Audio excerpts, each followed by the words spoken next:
Yeah, hi everyone. Good evening. Today I am going to discuss on the topic advisory by ICI to use prefix CA on the social media. Whether the charter accountant can use the word CA and charter accountant while expressing the opinion on the social media platform. For this, the ICA has issued the advisory dated 22nd October 2022, wherein it is clarified whether the member can use the designation charter accountant or prefix CA.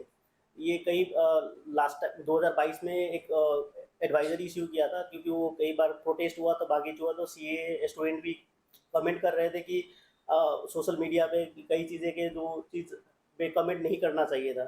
For that clarification C I C A has issue the advisory. So I am going to read out that. A firm chartered accountant may have an account on the social networking website wherein it may mention its name and other content in accordance with the advisory guidelines 2008 issued by the institute appearing in the volume 2 of the code of ethics. तो ये advertisement guidelines 2008 में mention किया गया है उसमें कि क्या क्या चीज़ें आप सोशल मीडिया पे अगर प्रेजेंटेशन दे रहे हो या कुछ वीडियो अपलोड कर रहे हो तो that should be according to that guidelines. A member in a practice may have an account on the social networking website wherein he may present himself as a proprietor or a partner in a firm, and content of the said website shall be in accordance with the advertisement guidelines. अब कोई member in practice है, practice as a in a partnership firm और sole proprietorship firm में भी है, तो उनके behalf से भी अगर कुछ कंटेंट अगर आप अपलोड कर रहे हो तो वो भी आपको प्रॉपर गाइडलाइंस के अकॉर्डिंग होना चाहिए. एडवर्टाइजमेंट गाइडलाइंस जो 2008 में इश्यू कर रखा है, जो प्रोफेशनल इथिक्स में भी हमने पढ़ा है, जो भी clause part 1, part 2, part 3, part 4, 4 part है जो प्रोफेशनल इथिक्स में. तो बेसिकली क्लॉज 7 डील करता है जो ये एडवर्टाइजमेंट के regarding. So that should B follow up. A firm or member may give the link of his website or the web page as the case may be. Social networking sites. A member wherein the practice or in a service may be maintaining an account on the social networking website in which the personal capacity, beside the content of the personal nature, the flowing content pertaining to indirectly to the member professional domain may also be mentioned on the such website. Video educational nature may be uploaded on the internet by the member subject to the compliance with the relevant provision of the code of ethics. The member may post the such content on the website which help the professional to grow in the perceptions of the world and contribute towards the enrichment of the reputation using the expert knowledge in the respective of specialization to enrich the discussion and help to solve the problem and promote the learning and idea sharing.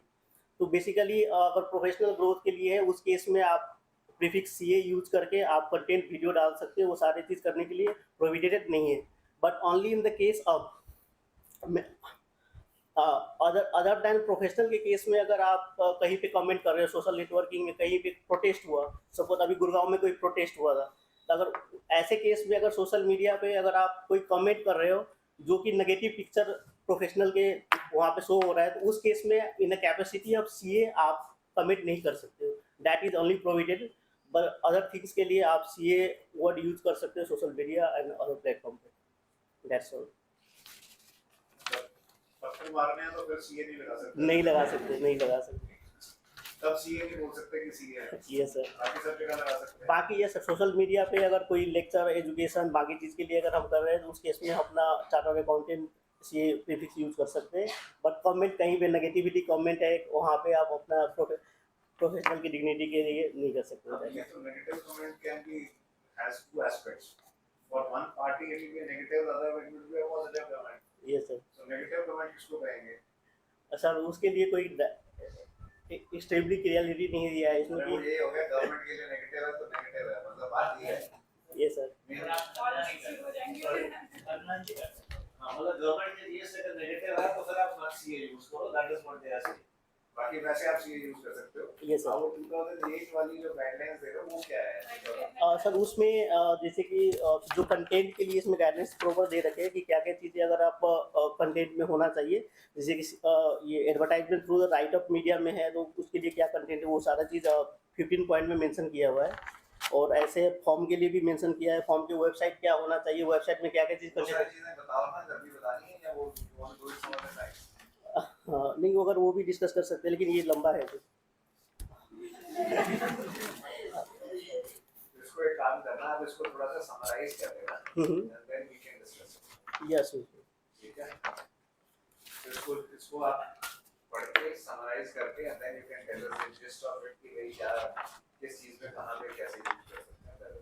हाँ proper इसमें जैसे कि website के लिए guidance दे रखे हैं, कहीं पे वीडियो कंटेंट राइटर अगर शो कर रहे हैं उसके लिए कंटेंट दे रखे हैं, इस कंटेंट में होना चाहिए।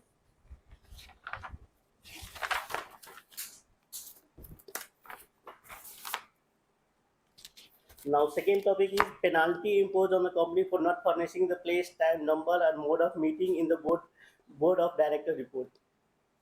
जो अभी हम डिस्कस कर रहे थे कि बोर्ड मीटिंग के लिए डिस्कस कर रहे थे कि बोर्ड मीटिंग के डेट नहीं मिल रहा है। बेसिकली इसमें अभी ROC lot of penalties and litigation is going on over the MCA also.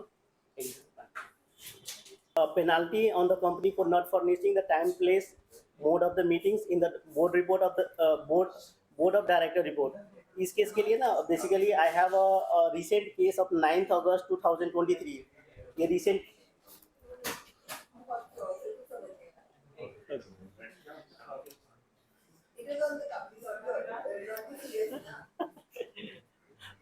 Basically companies and officer company CA पे नहीं, हाँ company secretary and director in default.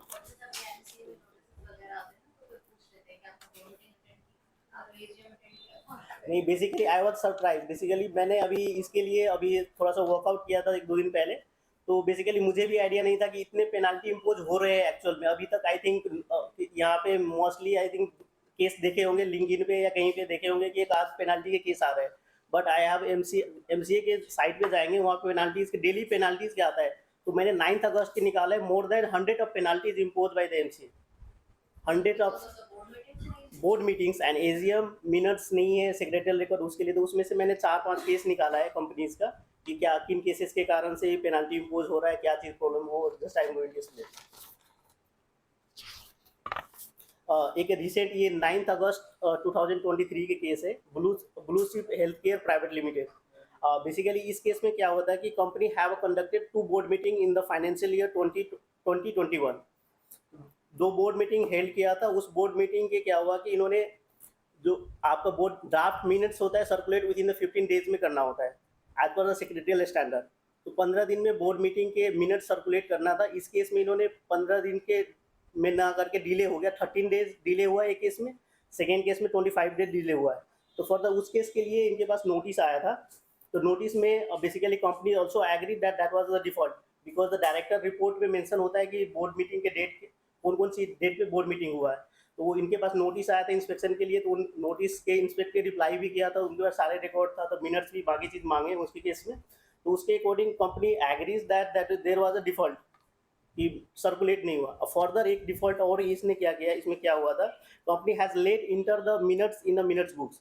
आपको विद इन द 30 डेज में अगर बोर्ड मीटिंग हो गया उस date से विद इन द 30 डेज में मिनट्स बुक्स में इंटर करना है आपका मिनट्स, जो भी रेजुलेशन पास हुआ है उसको मिनट्स से रिकॉर्ड करना है। तो सेम 30 डेज में भी नहीं है, उस केस में भी 5 डेज डिलेज हुआ है और दूसरे केस में 70 डेज डिले हुआ है। इन this case MCA has impose the penalty under section 118 of the companies act. उस केस में कंपनीज के ऊपर 25,000 की पेनाल्टी लगा है और every director in a default and company secretary has impose the penalty of the 5,000।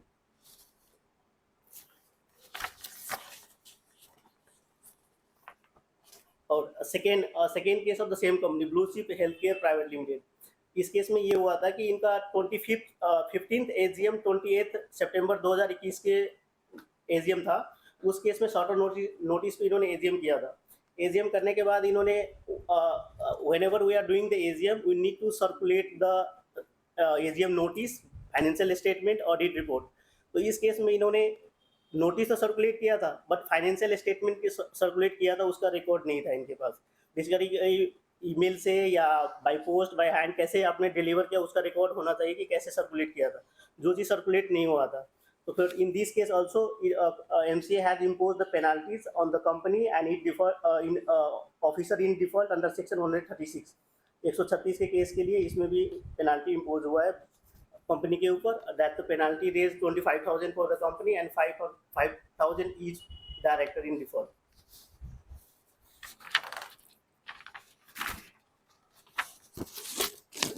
Second case है steel source trade link private limited. इस केस में क्या हुआ था कि basically the every company should have their board should be fix outside और the wherever the company is in operations, और कहीं और प्लेस में बिजनेस है वहाँ पे आपको board name address register office certificate and painted affix outside the every office और the place in which the business is carried out. और लेटर हेड में आपका name address CIN number email ID contact number होना चाहिए। जो भी letter head आप use कर रहे हो कंपनी के बिहाफ में, तो उस केस में आपका पूरी ये सारी चीज़ें होना चाहिए लेटर हेड के ऊपर। तो इन दिस केस जो एमसीए पे डॉक्यूमेंट अपलोड हुआ था, suppose that director report, list of share holder, list of director और कोई भी चीज़ अपलोड करते तो उस केस में email ID and contact number was not mention on the letterhead. तो इसके कारण से penalty was impose on the officer and on the company 10,000 each. तो कंपनी पे भी 10,000 के पेनाल्टी और पांचों डायरेक्टर पे 10,000 के पेनाल्टी हुआ है, और ये ओन पॉकेट से पे करना है, कंपनी के पैसे से नहीं पे कर सकते, डायरेक्टर अपने फंड से पे करना होता है।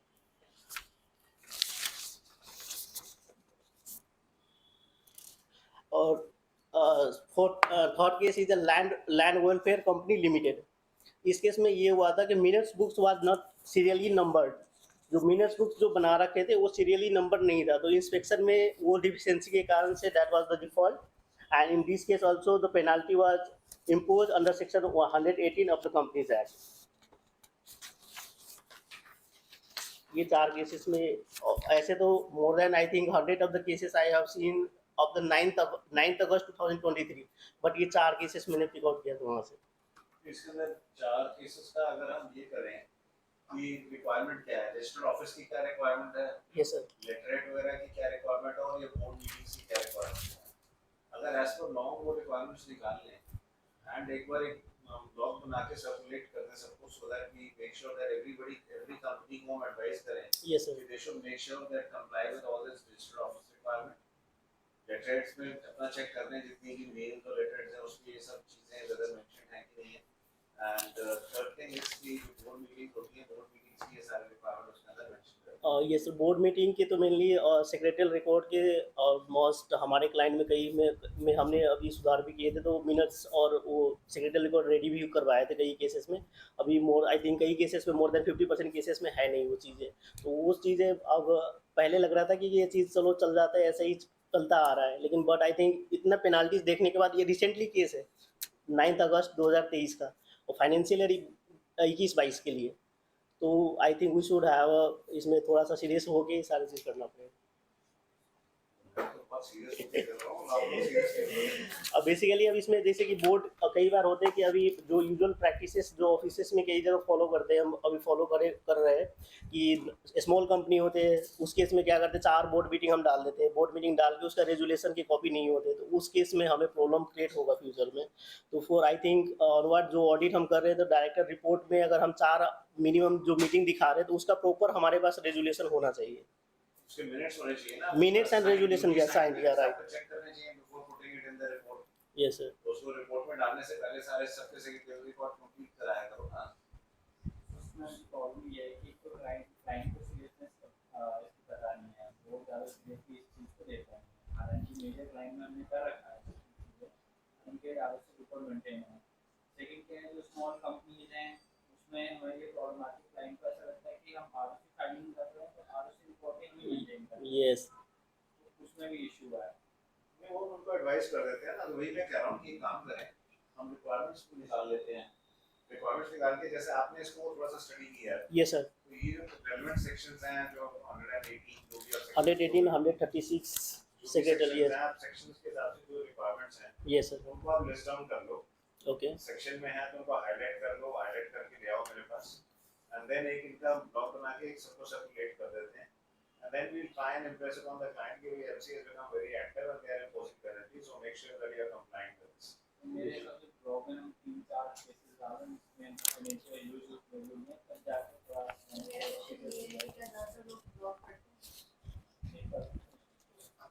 नहीं तो फिर एक काम करेंगे ना, ब्लॉग जो लिख के देना वो पढ़ाओ उनको, आपको क्लाइंट को पढ़ाना पड़ेगा ना, जब आप ऑडिट करने जा रहे हो तो ब्लॉग साथ में पढ़ाओ उनको कि ये पढ़ो आप, क्योंकि जो है प्रॉब्लम ये है जो सेक्शन है वो तो सबको पढ़ना है। अब कितने बच्चे सेक्शन पढ़ते हैं सी एग्जाम देने जाने से पहले, फिर सीए बनने के बाद कितने लोग पढ़ते हैं, तो अब क्लाइंट तो बेचारा सीए थोड़ी है, वो करना कंपनी सीखती है ना, चार्टर्ड अकाउंटेंट है सीरियस भी नहीं है, वो सीए तो नहीं है, तो वो सीरियस भी नहीं है, उनको ये लगता है सारी रिस्पांसिबिलिटी हमने ले रखी है। वो उसको बताना पड़ेगा कि हम रिस्पांसिबिलिटी, इस रिस्पांसिबिलिटी कंपनी सेक्रेटरी को देनी है, उसके इतने पैसे आपने देने हैं, तब ये काम होगा, तो कोई बात बतानी पड़ेगी। तो या उनको बताओगे नहीं तो वो तो ऑब्वियस बात है कि वो तो कहेगा कि आपने गलत किया, अदरवाइज और उसको बहुत ज्यादा क्वांटम हो जाएगा तो फिर उसको बताया भी है, उन्होंने कभी कुछ नहीं चले आ रहा तो है, उनको कर लेते हैं ना, उनसे बात कर लेते हैं कि जैसे आपका ये वाले एमएनसी है तो वो लोग भी ऐसे प्रोडक्ट का मेंटेन होना है, तो आप उसको कराओ, वो बनाएंगे मेंटेन, क्योंकि उनकी थोड़ी सी एटीट्यूड रहता है कि चीज को ठीक करा जाए, उसको इम्प्रूव किया जाए, ठीक किया जाए। अब वो आप अगर एग्जांपल ले आओ पूरा साल का, वो तो एक्सट्रीम एग्जांपल है, वो अदर वो क्या कहते हैं उस पे है, एक्सट्रीम है कि मोस्ट ऑफ द क्लाइंट्स को आप बोलोगे तो वो कंप्लाई करेंगे। एक क्लाइंट को ऐसे भी होते हैं जिनको कंप्लाई नहीं करना है, मतलब जिनको तो बस असर नहीं होता, वो वाले क्लाइंट उनको बता देंगे, उनको एक राइटिंग में डाल देंगे, उसको इन्फॉर्म कर देंगे कि ये पोजीशन है आपके पास, जो करना है करो। सो अगर एवरी क्लाइंट को नॉट टैक्स पे कराया तो वो आगे टैक्स पे नहीं आया।